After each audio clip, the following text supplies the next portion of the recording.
I can hear you clapping. And now I can't. Oh, it's only when you talk. Yeah, it's like the Discord thing. Okay, well, we do our Yeah, alright. Anyway. Hello, everyone. Welcome back to the final episode of the Back Questions Worst Answers podcast. Each week, I, Connor, along with my friend Charlie. Woo! Wow, okay. Present a back question to the others, then we attempt to explore these back questions with the worst answers.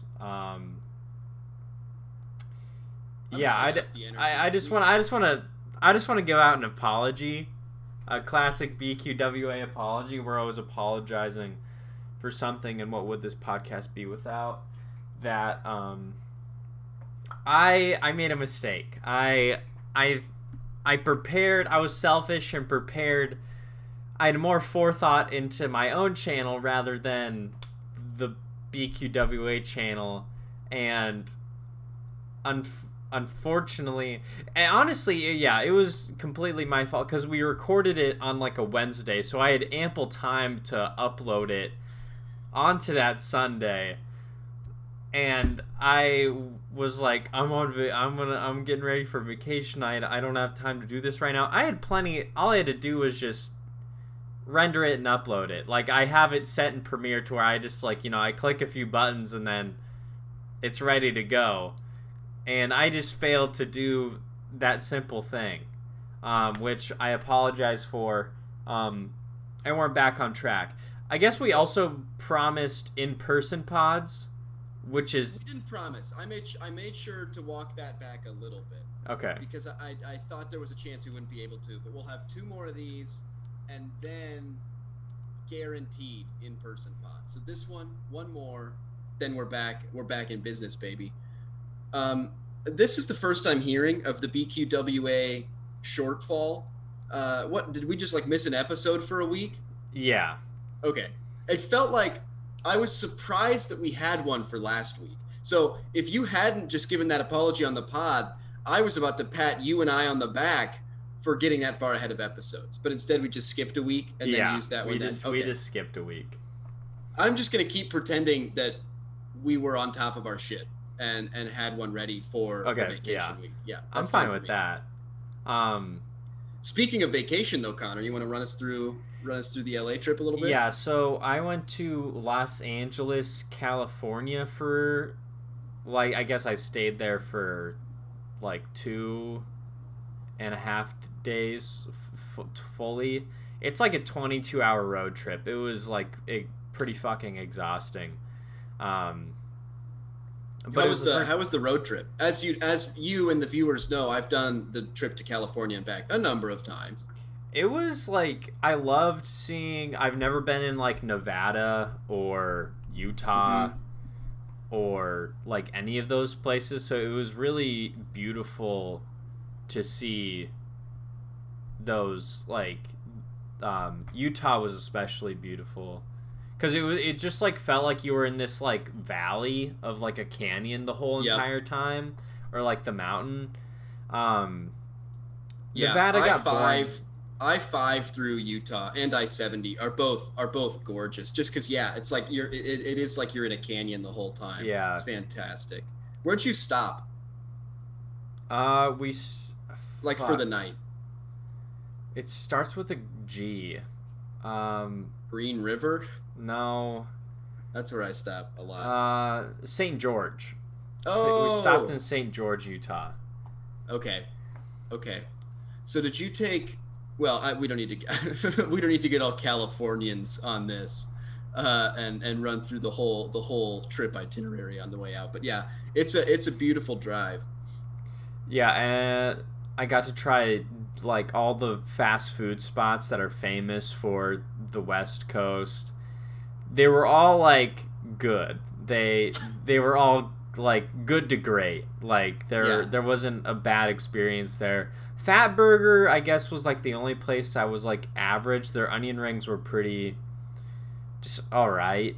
I've never been to that, but I've found the same thing as you at most of them, that none of them are that exceptional. In-N-Out especially, I think, is kind of underwhelming. I think Five Guys is just way better. I haven't had Five Guys in forever. I know there's a Five Guys here, but I need to go to it. But yeah, I mean, swimming in the ocean was great. It was good to just like First time, right? Yeah, it was the first time swimming in the ocean. Yeah, it was nice to just like forget about everything and just kind of like not have to worry about a bunch of stuff, which was nice. It was a much needed break, and I feel refreshed now. I feel like I'm, I coming back with a vengeance. It's been a turbulent time, but I think we're coming out of it. That's awesome. That's really great to hear. So you feel, I know that we were both in kind of a rough spot for an extended period there. Do you feel like you're kind of on the outs on your end? Yeah, I feel like, after, like this week, I think it's getting better. Just because I can't think of what else would come my way for there to be another problem. I've experienced, like, I had a car problem, and my car is like a fucking money pit. Like, it's always has something to fix, and it's always like an absurd amount of money, which is fine, but he's got that YouTube money. Connor's got that YouTube money. Hit 700 subs and the cash starts flowing in. Are we seeing an uptick in the rate of subscribers? Like, are we getting like your monthly? Is that going up? Last month in April, I did like a little less, but this month, this is like the best month I've had in terms of subscribers ever. Nice. At the moment, we're at like 40 subscribers for the month, and my peak has been 36. And right now, we're at 40, and we're not even at the end of May yet. Yeah, we got a few more days. Let's keep the good. We could turn it to rolling. like 50 or 60 subs by the end of the month, which is great. Well, let me tell you, Connor, that is exciting. I mean, that is really exciting stuff. And we're seeing more mainstays on the channel, people that I see comment every time. It's great, people. I think we're growing. We're slowly but surely growing a community that will hopefully snowball on itself, which is exciting. That's great to hear. Yeah, we've touched on the past on LA as a city, and we were talking about this a little before the show, where I had some serious internet problems. So hopefully those don't come up again. Yeah. My apologies if they do. Yeah, it's a weird city because it's got like a lot of really incredible landmarks in it and everything. And the weather's fantastic. The location is really good. Like all the famous people and the famous spots. But like as a city itself, and you were saying you sort of felt the same way. It's not like a cool spot to be, like a San Francisco or a New York where there's like a feel to it. I think I don't really... Fuck, I don't know how to articulate this. I think visiting LA, I really found out about myself that I really pay attention to architecture and whether that makes it like a cool spot or not. And LA has like almost zero cool architecture. Maybe beachside stuff. There is like very stapled architecture there, but it's very just kind of plain suburban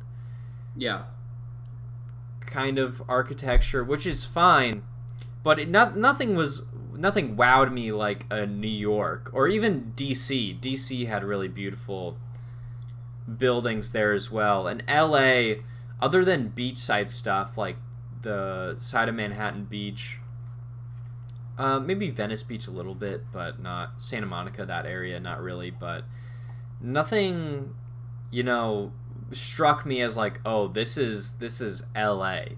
I'm in L.A. now. It was very downtown Omaha, I felt. Yeah, it's just like a really big mid-sized city's downtown. There's not a lot of like identity to it other than maybe kind of the grungy like trashy vibe, but that's not Yeah. really like what you want to spend a bunch of money to go to. Like as opposed to a San Francisco where the look there is so signature. Like you could send a picture from anywhere in San Francisco and you would just know because all the buildings have this look to them with the bay windows and these colors and the detailing and everything. Like there's identities to cities like that. And New York's got the brownstones and all the new like towers and things coming in. And LA's just like Omaha, but really Yeah, big, really. and with no green space anywhere. Yeah. It's just really stretched out, and anywhere you go, it just it just feels more the same. And don't get me wrong, beautiful weather, beautiful everything. Like the only place that felt distinct was Beverly Hills and Bel Air, and those are very small, contained, affluent areas. Yeah. And I was telling, you can't like do anything there. You can just go and look at it. Yeah. Yeah, and I was telling Sarah, I feel like the only way I would want to live in LA is live in those areas, like the Beverly Hills and Bel Air and stuff. Which this YouTube money that's flowing in, it's probably coming soon, but I don't know if I want to settle down there yet. You're going from your college apartment to Bel Air. Yeah, that'd be a pretty big jump. Connor Moffat invents Facebook, also YouTube star. Yeah, that's all you need. Anyway, we don't need to go too deep into the LA thing. I just think it's good awareness for people. If you're going to go to California, you can stop in LA, but I'd go to a different city. San Diego's not really great either because they basically just blend together. But look at the northern ones. San Francisco's a cool city. I mean, it's kind of a mess right now, but it's a cool city. Yeah, I'd recommend that. And the Central Coast, where I go to school, big dubs to be had there. Some of the most like incredible like biodiversity I think you can get in a really small region, and it's got all the perks of being in California, like the weather and the stores and the access and everything, but without all the crowds and you know, stuff like that. I just really appreciate cool buildings. Even when I walk around my university, I feel this is distinct. I'm on my university campus right now. It feels, it's cool to look at. And same with New York. There's just cool stuff to look at. In LA, I mean, you look at tents and the ocean and some mountains. And some like really old, like grandfathered in, you know, so they'll never be changed, but just like kind of shitty wooden houses and stuff like that. Yeah. Not that there are some really incredible buildings there. I've done a few like architectural trips there through school, and there's some incredible buildings like the Getty and things like that. But the observatory is beautiful too. Yeah, the observatory's neat. I had something else I want to say, but I can't remember. You want to just jump into the questions here, Connor? Yeah, I'm down.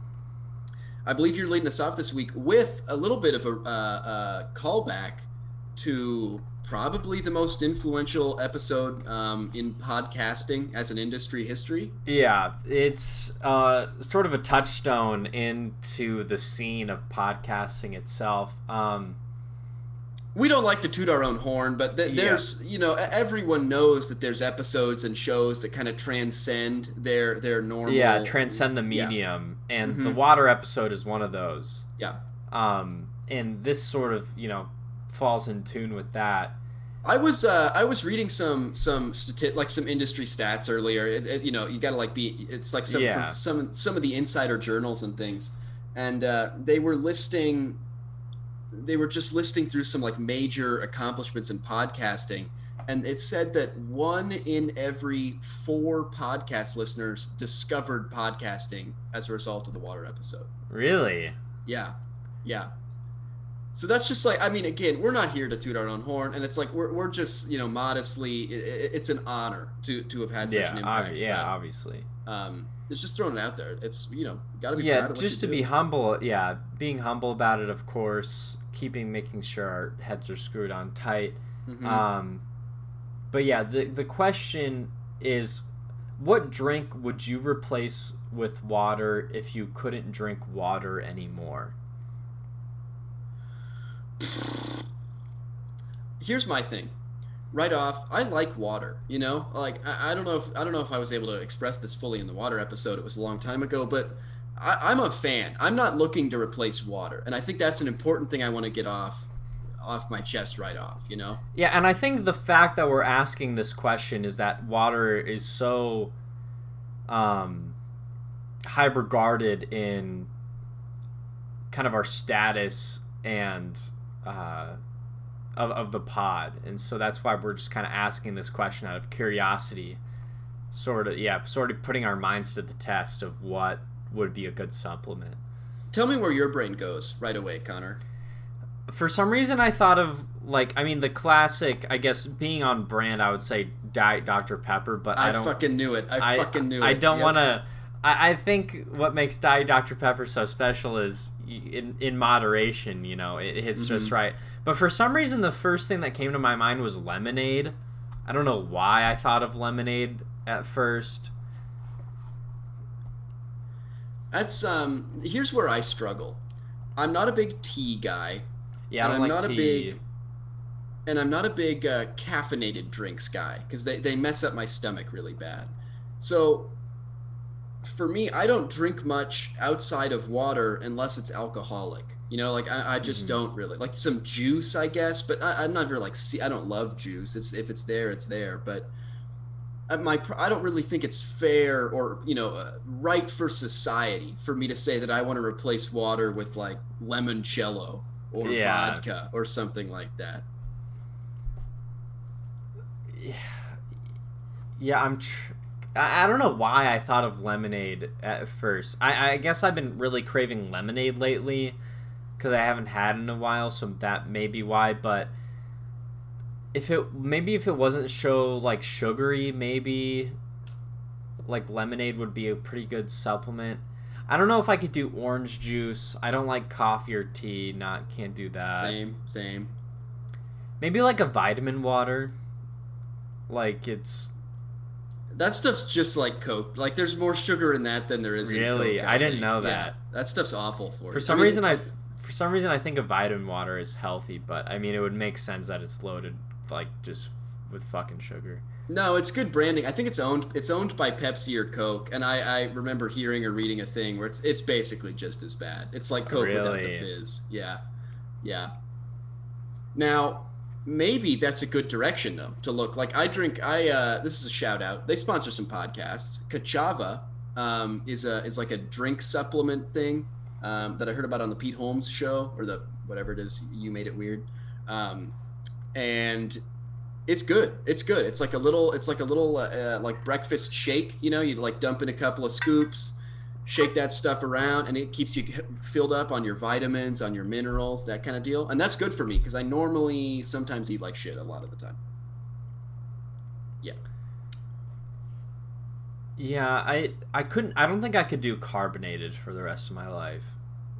I don't think I could. I mean, I do love carbonated drinks, but sometimes I just get too weird out of it, and I'll go on these 3 to 4 month binges where I just don't drink any soda. I only drink water.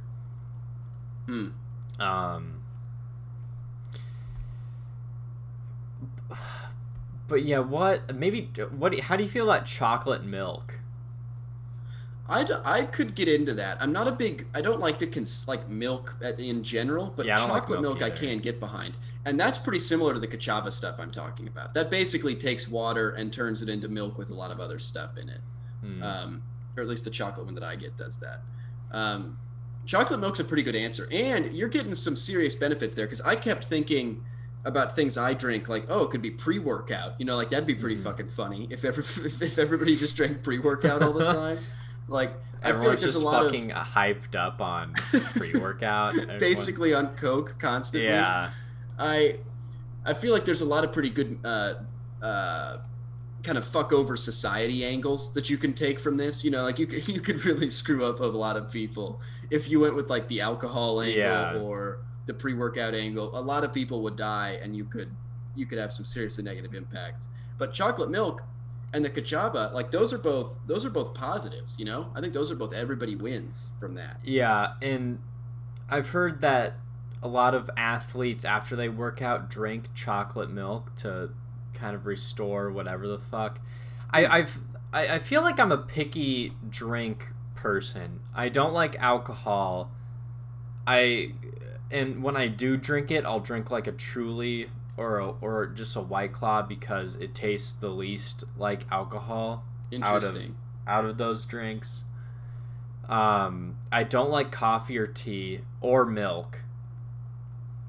And the only things that I really enjoy are sodas, like maybe a Gatorade every now and then. I'm thinking chocolate milk makes a lot of sense because I'm feeling like anything else you're going to anger a lot of people. But I don't think there's many people that really hate chocolate milk, you know? Yeah. I like that a lot.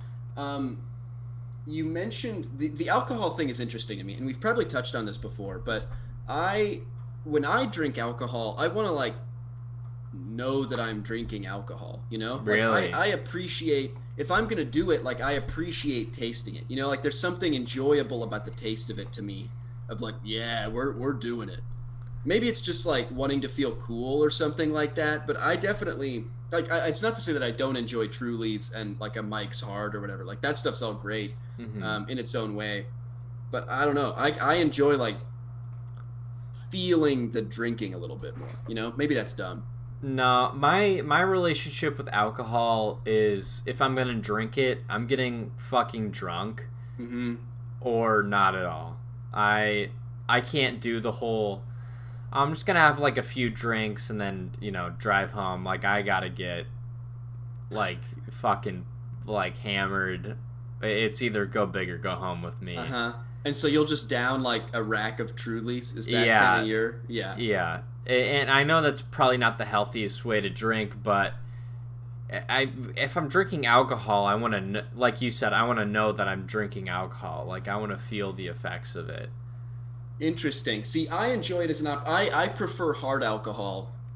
And a lot of that's because most of the non-hard alcohol is fizzy, you know? And even beer I can't do because the gluten and the fizz ruins me. But but that's part of the reason I prefer hard alcohol, I think, is I can just drink it easier. But I also like it as a reason to kind of prepare like a nice drink, you know, like something a little fancier. And then I almost never drink to really drink. You know, I just drink because it's like kind of something to do while conversing or something like that. So maybe that's why. Like I can enjoy just kind of making one nice drink and going with that. Whereas if you're really going for it, then you kind of want to avoid hard alcohol because you'll peak so fast and fall so fast. Yeah.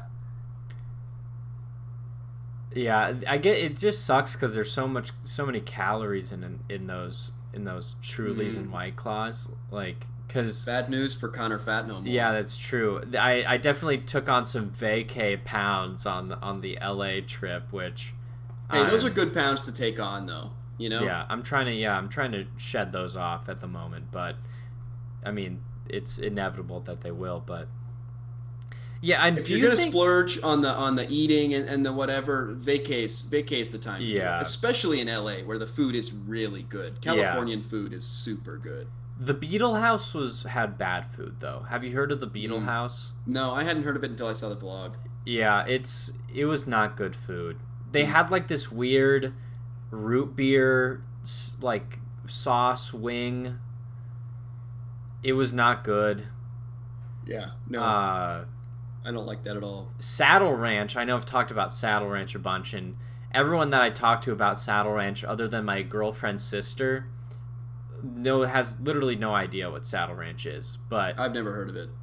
It's basically, imagine Texas Roadhouse, but 10 times nicer on every single level.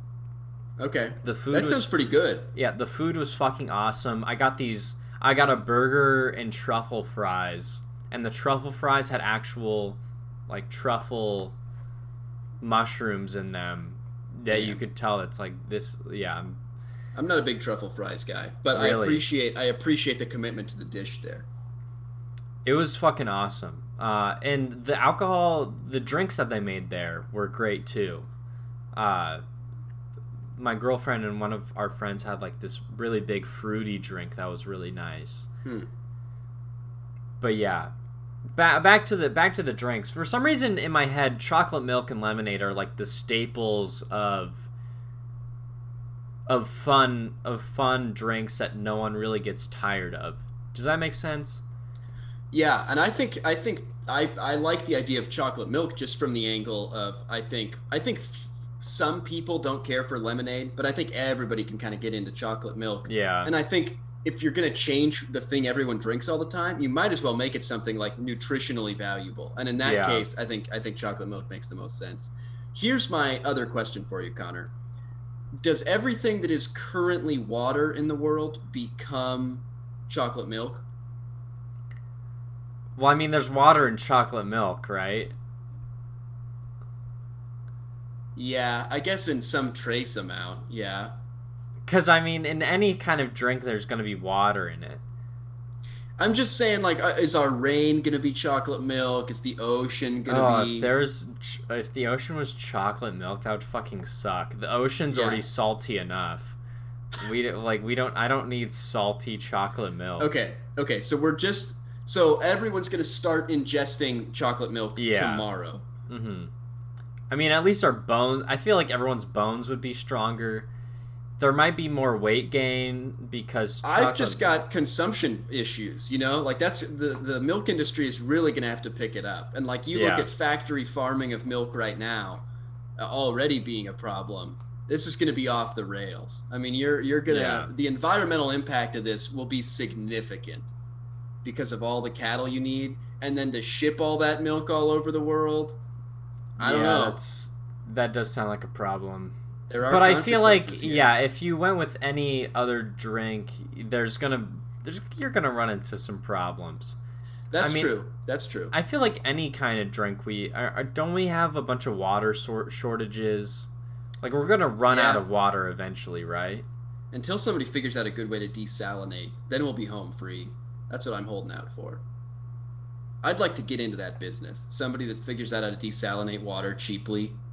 Is that what does that Game-changing. mean? Desalinate? You could just like suck it up from the ocean and take out the Oh, salt. yeah. That's what I thought you Um, meant. Yeah. Yeah, but I guess you're right that like anything would have problems. Like lemonade, like the lemon. Where are you gonna get all those lemons from all Yeah. of a sudden? At least milk is like at least there's cows kind of all over the world ish, or something that makes milk. Another So- thing I saw in California, a lot of orange trees. You want to know a crazy stat, and this might be false, but I was talking to a guy who does like tractor sales out in California.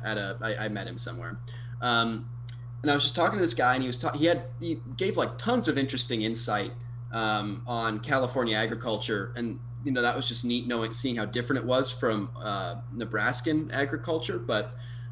One thing he said is that every acre out there of an orchard or a vinery or all those things out there, every acre, like the value of the crop could be over $1 million, which is crazy to think about. And I don't know if that could just have been the value of the land. Like the land and the trees themselves and not like the annual income, but either way that's so absurdly different from the Midwest where it's like a few thousand an acre is like Yeah. crazy good. Yeah. Well, there's already so much land bought up in California. Like we're already I feel like Blade Runner 2049 is gonna actually become LA where it's Yeah. just fucking building on top of building. Yeah, it's that just blew me away because that's like a whole that's like Yeah, that's a many orders of crazy- magnitude Yeah. more. But it makes sense, like like all the irrigation and infrastructure that has to go in to get those trees there, keeping those trees alive. Just those an orange is worth way more than a hunk of GMO corn that's going to a cow. Anyway, that just blew my mind, the value of that. But yeah, there's a fuck ton of orchards out there, and the full year growing cycle too. You know, like you really don't ever have to stop. True. Because it's Harvesting pretty consistent no matter what out there. Yeah, I mean, there's like good seasons and bad seasons, but yeah, there's a reason like sweet corn is only in the grocery store like some of the year, and you know, oranges and stuff are there all year. Anyway, so we're going chocolate milk. Yeah. And we're okay. Here's another logistical question for you, Connor. Is I worry that if we just flip that switch tomorrow, there's going to be some serious problems. Can we sort of like work our way into this, or how do we let the milk industry catch up to this new demand? Yeah, I say we implement like a bill of sorts to. It's kind of like Joe Biden pulling out of the Middle East. We set a date for it. We get everybody ready, and then we just go all in once that date sets up. So this isn't a biological change that's happening. This is a governmental change. Well, yeah, because I feel like no matter what, you have to get people ready. We have to let everybody know what's gonna happen. Well, what are we gonna do about all the water our bodies need? Like lactose is more, or milk is more dehydrating than it is hydrating, I think. Really? I think. And I'm sure you dump in a bunch of cocoa and like whatever else is in the making of chocolate milk. I thought this was my assumption was that this would be a biological change. Like our bodies would all of a sudden process chocolate milk. Oh, well, I mean, yeah, we can do that as well. I thought you meant sort of like logistical, like how are we going to get the word out that everyone is drinking this? But yeah, I think we could get we could do a quick turnaround of like a COVID vaccine. Like in 3 months, we say, "Hey, everyone, take this shot," and chocolate milk immediately, sort of, you know, acts as a water supplement. Why would people do that? I don't know. If you could do that for anything, what would you do it for? It's actually a good question. Trying to think of a food or drink that I would love so much to where I could just get a shot and it immediately supplements like every nutrient I need. I didn't even think of foods. Yeah, you just make like, I don't know, bread or something like that. Just like something in everything. Yeah, like pizza. Yeah, like a bread. Just the Take broad a shot. idea of pizza. Yeah. I think the answer for me would have to be like dough or like some starch thing. Like flour is maybe what I'd pick. Yeah. Because almost everything I eat has flour in it, which is not great. But it's also fairly like nutritionless.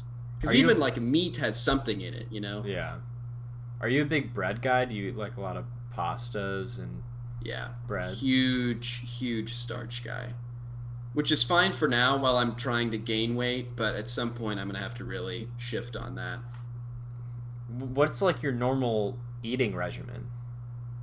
A lot of like tortilla based things. Like I'll do pizzas and quesadillas and burritos and things like that on tortillas. And then a lot of pasta based stuff, like maybe a mac and cheese based thing, or like kind of a Mexican like pasta casserole or lasagna or some kind of spaghetti and meatballs thing. Almost everything comes back to tortillas and pasta for me. My meal planning starts with a starch, and then we add from there, which is not ideal. That's what about you? I recently started my like sort of not a new diet, but just to change up my protein intake. I bought a bunch of ground turkey, and I made a turkey burger yesterday, which was pretty good. I made my own sauce. Like I just put low-fat mayo and ketchup and like some powders in there and just stirred it up. Today, also like turkey dogs.